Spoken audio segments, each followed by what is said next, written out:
खथिया खाथिथारसै जोंहा बिपिएफआ दिनै नङाबा गाबोन गेजेराव बिजाथिफोरखौ फोसावनाय जासिगोन आरो बिपिएफआ दिनै माने इलेक्सन गेलेनो थाखाय साखाफारा जाखानानै दंखायो। जोंहा जेराव केन्डिडेट होयो बावहायनो देरहाजोबगोन। रायजो राजाफ्रा दिनै बिपिएफखौ माने मोजां मोनो। हाग्रामा महिलारि सारनि दैदेननाय बिपिएफ सरकारखौ मोजां मोनो। बिपिएफआ जाबायदि खोथा होदों बेबायदिनो खामानि मावगासिनो दङ। नोंथांमोना नुदों दायो जोंनि सरकार दानाया बारा गोबाव जायाखै। दासिमहालागै दान मोनबाल' जादों। बे दान मोनबायाव जोङो मोनबा गेरेन्टिनि खोथा बुंदोंमोन। मोनबा गेरेन्टिखौ बिपिएफआ दिनै 100% माने मावफुंजोब्बाय आरोखि। खुनु माने गोनो गोथो गैया। हाग्रामा सारा जेखौ बुङो बेखौनो मावो आरो बेखौ मोजां मोननानै दिनै रायजो राजाफ्रा बिपिएफजों दङ। इउपिपिएलआथ' जेबो गैया। इउपिपिएलआ जाबाय बिसनो पावार नांगौ। सासे मानसियानो एमसिएलएबो जायो, सासे मानसियानो एमपिबो जायो, सासे मानसियानो एमएलएबो जायो इउपिपिएलना आरो सासे मानसियानो हयथ' बिथाङा भिसिडिसिनि चेयारमेनखौ मोनबाबो लागोन आरो दा बेबायदि जोंनाव गैया। इउपिपिएलआवसो बेबायदि माने जोङो माने पावार लबिखौ जोङो नुनो मोनगासिनो दं आरो दा जोंना थांखिया जाबाय दिसपुराव जोङो 15टा एसेम्ब्लि सिट दङ जोंनि बिटिसि सिङावहाय। 15टायाव 15टाखौबो एनडिएजों लोगोसे इलेक्सन गेलेनानै दिसपुराव जोङो फाथायहरनांगौ आरो जोङो खमसे खम 3निफ्राय 4 मिनिस्टार लाबोनानै जोंनि बिटिसि ओनसोलखौ जोङो जौगाखांहोनायानो बिपिएफनि गुबै थांखि आरोखि। जिहेतु गाबोन समफोरै बिपिएफआ दोलोनि बिजाथिफोरखौ फोसावनायनि बाथ्रा बुंदों। बे फोसावनायाव गोदान बिजाथिनि महरबो नुनो मोनदों। खायफा जायगायाव गोदान बिजाथि फैनायनि माने खोथा सोलिबाय थादों। आं दा बुङोबा बे आनअफिसियेल जागोन आरो माखासे जायगायाव गोजामाबो थागोन आरो साफा सानै माने गोदान बिजाथि फैनायनि खोथाबो जोंनाव माने सोलिगासिनो दङ आरो दिनै दा मोनाबिलिसिम नङाबा गाबोननि गेजेराव बिजाथिफ्रा फोसावजागोन। खारन नमिनेसन होनांगौबो बारा टाइम गैखाला। दा बेनिखायनो सानसे साननि गेजेरावनो बिजाथिया जोंना गासिबो फाइनाल लिस्टआ ओंखारजोबसिगोन आरोखि। बावैसो सान सिगां रायजोसभानि एमपि बिथाङा मोनसे बिबुंथियाव बुंदों बे बिधानसभा बिसायख'थियाव मोनसे गिख्रंथाव थासारि फैगासिनो दं जायखौ बिपिएफआ थावरिनो हाया होननानै। थारैनो बेखौ जेबो गिख्रंथाव गैया। गिनांगौआ इउपिपिएलआसो। इउपिपिएलआ खारै खारजोबसै।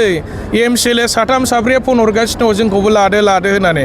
गाबोन समफोरनो लाबानो फैसिगोन बिसोरो आरो उइदाउट कन्डिसनब्लाथ' जों बयखौबो बरायनो रेडि। दा इउपिपिएलआव स्ट्रं लिडार गैला, गासिबो खारजोब्बाय आरो बिथांमोना सानगासिनो दङ सरकारजों थायोब्लासो रायजोनि खामानि मावनो हागोन। बिरोधि पार्टियाव थानानै मा खालामनो हानो? ओरैनो बिपिएफनि लिडारफोरखौ रायनायनि सोंखारनायनि बादै आरो बिथांमोना जेबो मावनो हाला। लामा दोंसे बानायनो हाला, रायजोफोरनो आइबिएसबो होनो हाला, साख्रि बाख्रिबो होनो हाला, जेबो होनो हाला। दा दिनै इउपिपिएलआव जेबो गैला। बिथांमोना जोंनि सरकारखौ सोंखारिनायनि बादै बिथांमोना आरो जेबो खामानि मावनो हानायनि बिथांमोनाव स्कप गैला।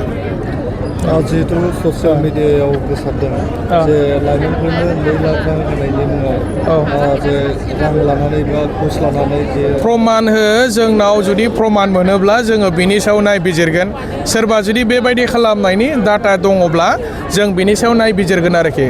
आरो सोरबाफोर बेबायदि लादोंब्ला बेखौ चिफ सारा गासिबो माने फरायनानै हरफिनजोबनायनि खोथा बुंखादों।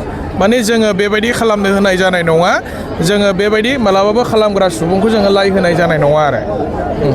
जिहेतु बिजाथिया फोसावगोननि बे सानसे साननैनि गेजेरावनो स्पष्ट जागोन।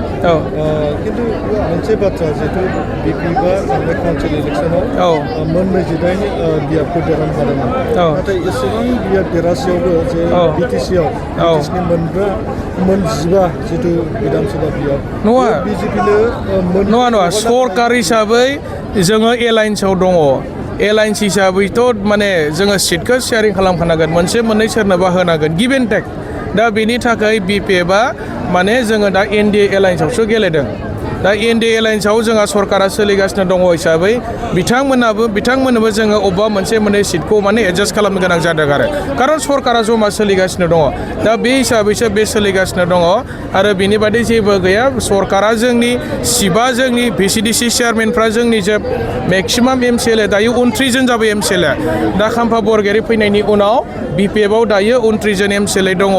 दा जोङो माने गासिबो जोंनिखा बिटिसिआव जोंहा बिटिसि सरकारा जोंनिखा हिसाबै जोंहा बावहाय माने साननांगौ जेबो गैया आरो डेभेलपमेन्टआ बिपिएफआनो खालायखागोन आरोखि बिपिएलनि माखासे दैदेनगिरिफोरा बिपिएफआव फारि फारि फैबाय थानाय नुदों बेबायदिनो दिनै बरमा बिधानसभा बिहारनि एमएलए भुपेन बर' बिथाङाबो बिपिएल नागारबाय बिपिएफआव फैनायनि माबा एमएलएआ बुजिखाबाय जे इउपिपिएलनि ट्रेक्टर सिनाव इलेक्सन गेलेबा जेनखागोन रायजो राजाफ्रा इउपिपिएलखौ फोथायला इउपिपिएलआ खोथाल' बुङो खामानि मावा डेभेलपमेन्टथ' जे मावनायासो थांनाय 5 बोसोराव साख्रि बाख्रि होनो हायासै बिटिसिआनो धंस' जानायनि लामायाव थांबायमोन दा बिपिएफआ फैनाय लोगो लोगो दायो जोंनि बिटिसिआ दायो माने बासिफिनबाय आरोखि इउपिपिएल आखायाव धंस' जाजोब्बायमोन दा बेनिखायनो भुपेन बर' बरमा समस्तिनि एमएलएआ गाव मोजाङै बुजिगौ सासे एमएलए सासे पाब्लिक रिप्रेजेन्टेटिभ हिसाबै जे ट्रेक्टरनि सावगारियाव भट गेलेबा दिनैनि तारिखआव इउपिपिएलआ देरहानाय नङा दा बेनिखायनो बिथाङा गावनि पलिटिक्सखौ माने बासायनो थाखाय